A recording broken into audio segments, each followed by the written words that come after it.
Welcome to the Qserve podcast on MDR Deadline Countdown. I am Gert Bos, Executive Director and Partner at Qserve, and I will be your host. This podcast series contains 5 episodes where we will guide you towards the implementation of the MDR. So, are you currently implementing the MDR? Or are you just really curious about the process? Then follow our podcast channel called Qserve Talks and get ready for all the insights from an interdisciplinary group of experts. Today is our very first episode, where we'll give you an overview of what we've learned so far from the MDR. Joining me today is Giovanni di Rienzo, Qserve EU MDR lead. Before joining Qserve, he worked at 2 major notified bodies, TV Zuid and BSI, as well as in the medical device industry. Welcome, Gio. Hi, Gert. Thanks for having me. A pleasure. Every episode, I would like to kick off with one of the general questions. What is your favorite medical device and why?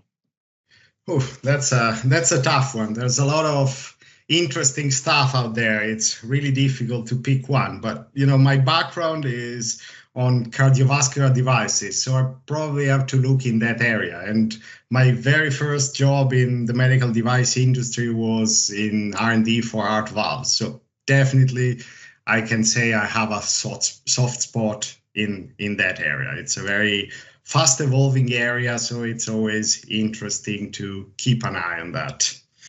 So excellent. It's great to hear your passion for medical devices, and I look forward to the rest of our talk this day. Let's get started on the topic of notified body availability. So far, we have seen that 18 notified bodies have made it to designation, in a process that the association TMB estimates to have taken an average of 730 days. A few more are in the pipeline, and some of the notified bodies now designated have grown in size in a few years' time. Others have not. Taken all together, there's a huge concern on the availability of resources to perform all the dossier reviews and audits that will be needed to issue the MDR certificates in an orderly and timely manner.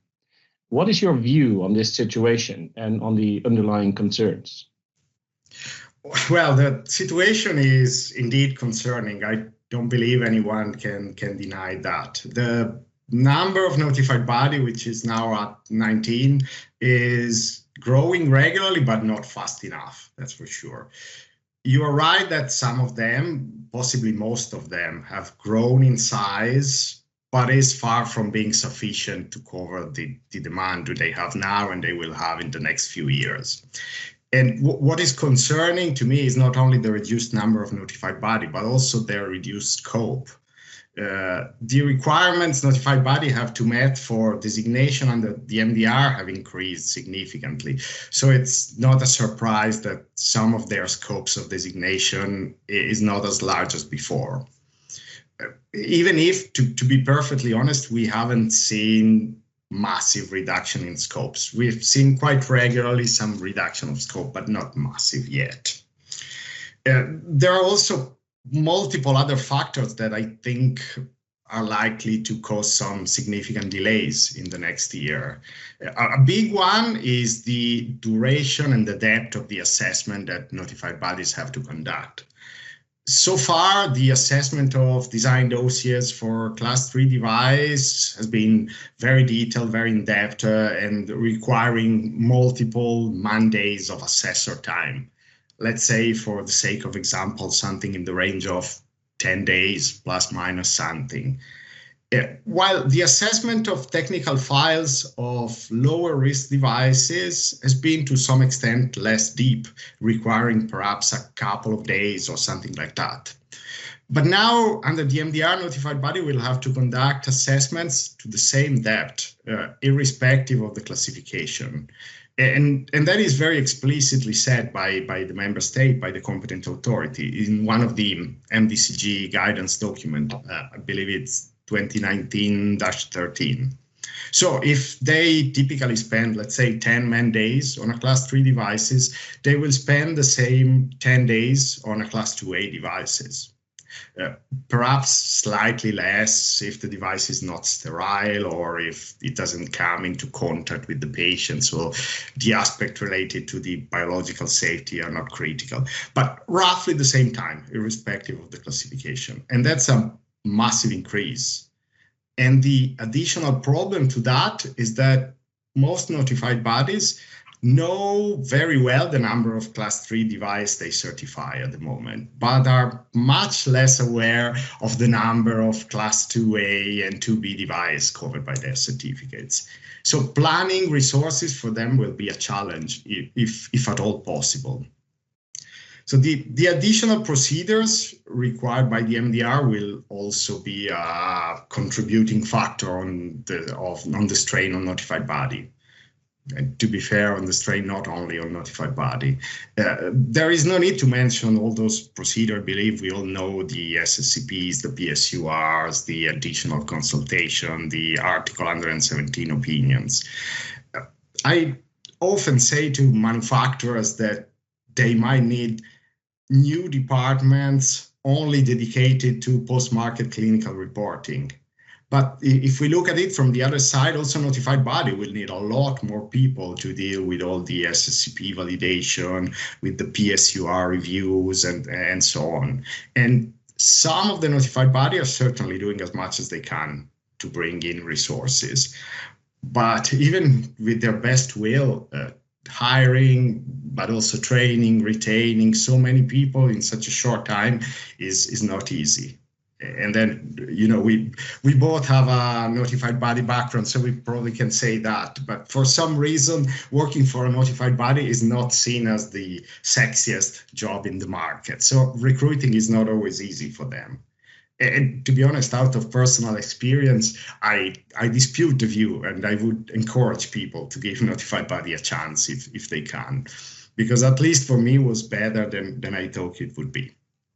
But leaving the personal thing aside and going back to the topic, I think to be worried, you just have to look at the forecast for the next 4 years, the forecast that Team NB published a few weeks back in one of their papers.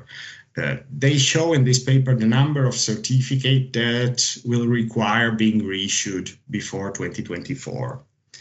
And they show in particular the peak in the last year or so.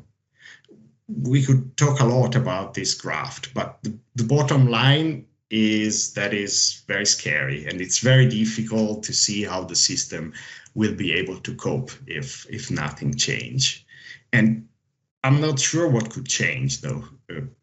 I think it's clear, is that the date of application, which is now, 3 months down the line, that will not change. So my general advice to manufacturer is not to count on that. The pandemic gave the European Commission the perfect reason, or the perfect excuse, if you want, for postponing the date of application. But I don't see that happening again soon. Every time I talk about the MDR implementation, I really feel like I'm scaremongering. But unfortunately, it's not really a Halloween topic. It's really the reality of how the situation is. So, and in that sense, Giovanni, thank you for that summing up of a number of issues that are playing. I guess the resourcing issue is larger than everyone ever anticipated. Everyone's looking for resources, manufacturers, consulting firms, notified bodies, and I hear your call to say, well, notified body work is fun, and I can only confirm that I've had 15 years of pleasure every day in looking and working with all these manufacturers on all the different types of products. So I can only support your recommendation in that sense. Realizing that the training programs that notified bodies now have seem to be much more detailed than they ever were before, and take longer time than they were a decade ago. And so that also puts effort on getting started in the notified body as soon as you can, to make sure that you can still be part of that crunch line to try and get everything fixed. One of the issues that is really a concern that in the last couple of weeks, couple of months is getting more and more attention is the fact that it's difficult to do these initial MDR audits for lack of a hook in the law that is there. So we've seen a huge delay because of the practical limitations of travel restrictions, access to site restrictions. And until recently, the formal guidance indicated that remote audits were not allowed at all for initial MDR audits. Recent notice from the EU Commission provided some room under quite strict requirements. First signs are that all notified bodies wish to go ahead, but the details of what it takes to organize a remote initial MDR audit appear to vary widely. What is your take on this, and what would be helpful in moving it forward? Yeah, I think there is. In that Commission notice, there is good and bad. The good is, I think it's pretty clear, is that the Commission is not completely blind to what is happening. And so we now have some sort of way forward. The bad is that the reaction time was not great. This action should have probably come a few months ago. But I think most of all, the bad is that the Commission came out with this document rather than the MDCG group, so rather than the member states. And that raises a strong suspect that the member states do not agree on the approach. I don't know exactly who's in favor, who is opposed, who would like more freedom or more rules. I don't know that. We'll probably learn it from the good or the bad experience we'll have in the coming months. But I believe we should definitely expect some uneven application across country of this advice from the Commission.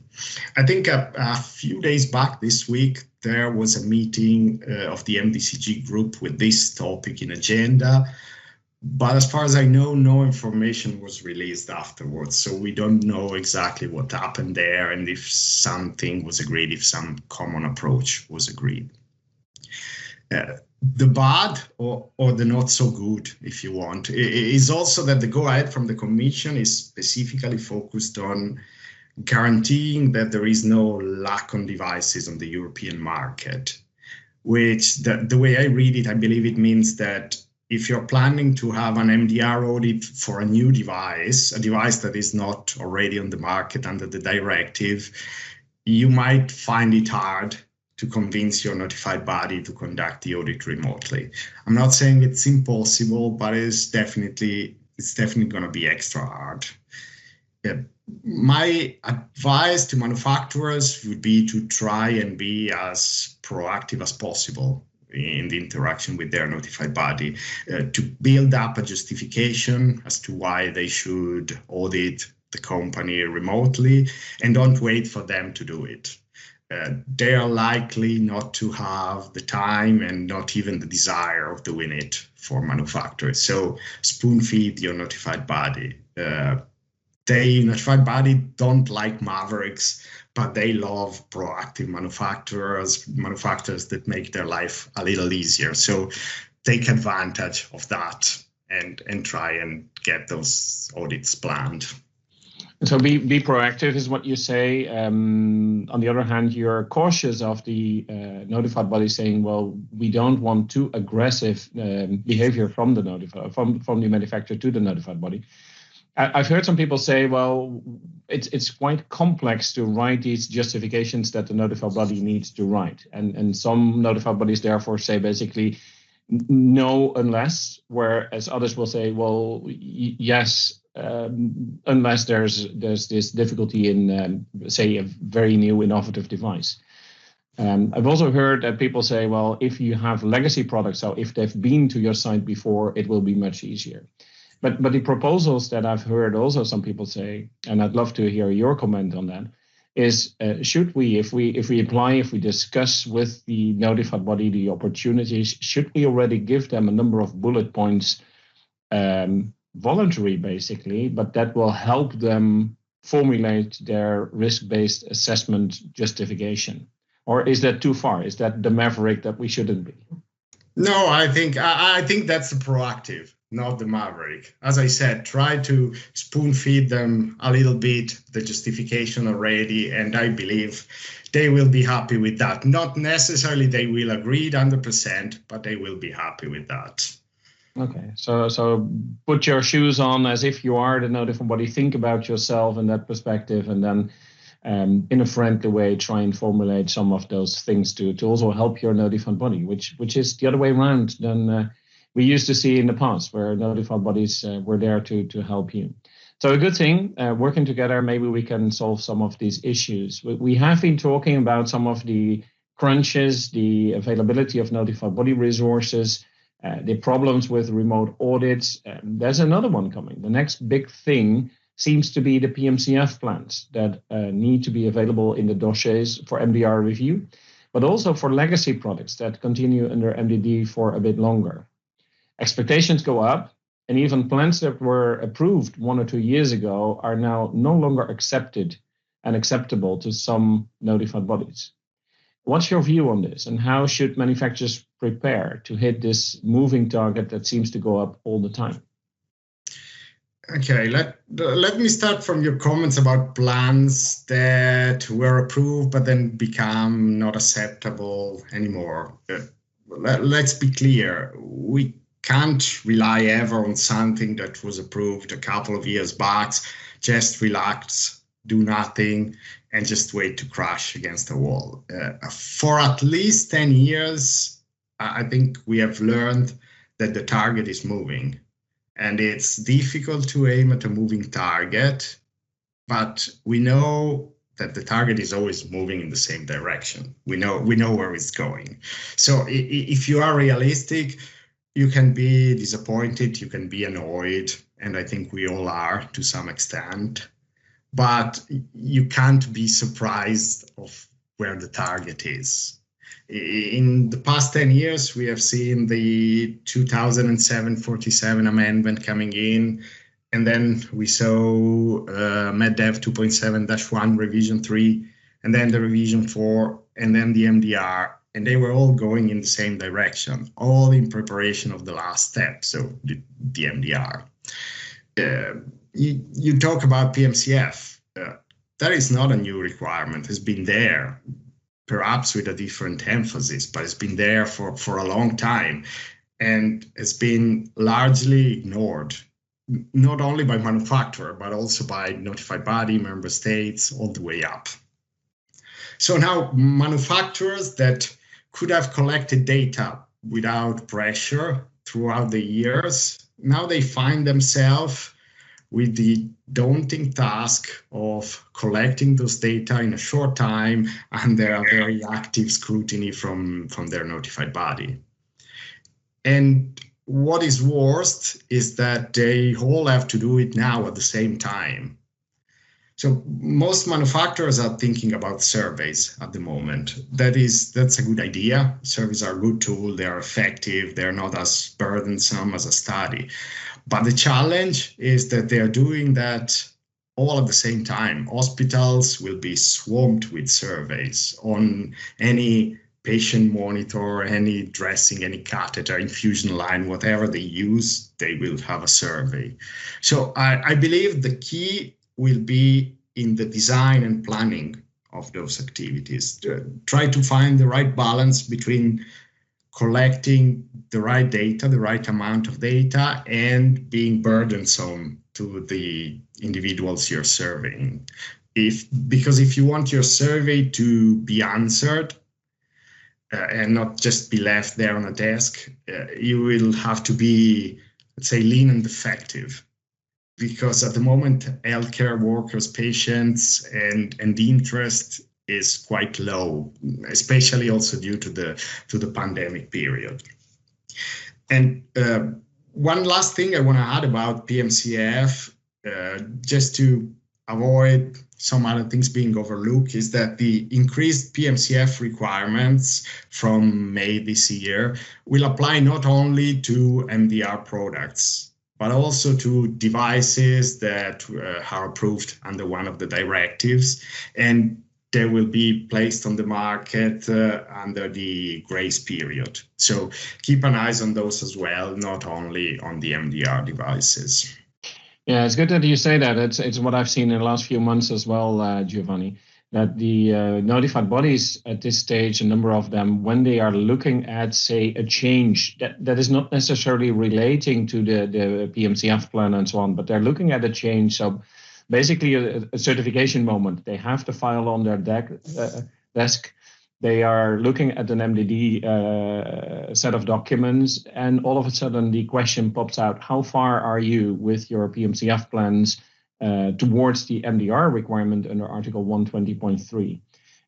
So even at different stages, this question seems to pop up. Let's put PMCF a little bit to the side. There are so many more stumbling blocks. UDEMAT delays, expert panels not yet functioning, drug agencies and EMA processes not fully started for combination products, human blood derivatives, animal tissue-based materials, just to name a few. What's your perspective on all of these gray areas, and how should manufacturers prepare to the max they can at this moment? What arguments are left? Yeah, there are lots of gray areas still there, that's for sure. And some have been clarified in the past 2 years or so, but there is still a lot of foggy weather there.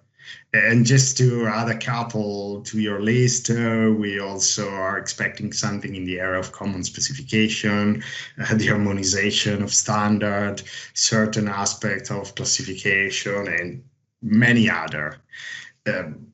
My advice to manufacturers is do not use a gray area as an excuse to just wait and see. Again, we are going back to the concept of being proactive. Being proactive is not easy, I know.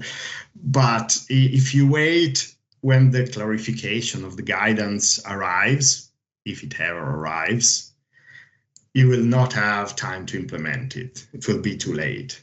So if there isn't a prescribed approach in the MDR, create your own and justify why you're using that one. And never forget that bit. Never forget to explain why you are following a certain path. That is the key. Notified body cannot make justification for manufacturers, but typically they're kind of open to at least discuss justification that are put onto them. And well, I said it many times in this conversation, notified body love proactive. Don't go too far, we said, but be proactive and try to take advantage of their soft spot for proactiveness. And also try to stay in touch as much as you can with them. It's not easy at the moment because they clearly don't have time to spare in discussing a lot with manufacturers. But we all have to try and be persistent, try to talk to them as much as we can, read what they publish about the regulation, attend their webinars, stalk them when they are at conferences, whatever can do. I mean, we are all sailing with no visibility. So we want to try and stay in touch with them to have at least a general feeling of where the wind is blowing at the moment. So in that sense, it would be good to use your soft skills in a very smart and diligent way, in a balanced way, to see how far you get without overdoing it. Unfortunately, we have come to the end of our first episode. I hope you had a lot of fun in this, Gio. It was great fun. And I hope also that you listeners at home have gained some great insight. For now, I would like to wish you all a lovely week and hope to talk to you in our next episode, which will be about sufficient clinical data with a special focus on the legacy products that we discussed earlier today. Thank you for listening and talk to you soon.